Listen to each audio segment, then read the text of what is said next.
Na mga katimbang, magluluto na kami ngayon ng kanton dito sa tabing ilog. Paparikit na si Kuya Boy Sagak.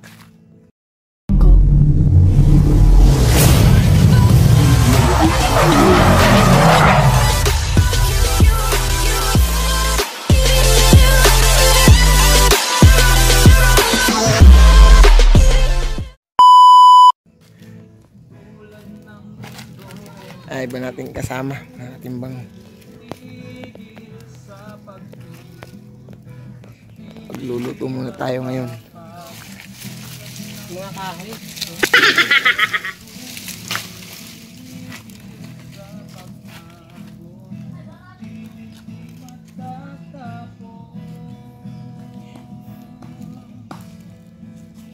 Bigla ang plano po ito, mga katimbang. Talagang napakaganda dito sa view ng ating pakatan. At yan mga katimbang, nakakamada na yung mga gagawing uling. Hindi ko lang alam kung kailan pa ito didikitan ng taga rito mga katimbang, dahil hindi yan sa atin.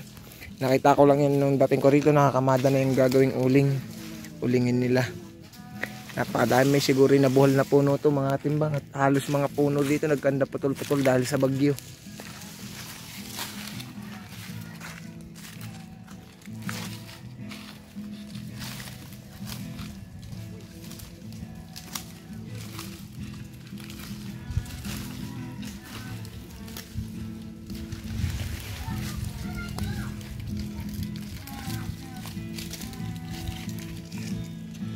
Sa mga timbang buhay probinsya. Oh, maya, nawala yung dikit. Yan na, may apoy. Hindi, lagyan mo.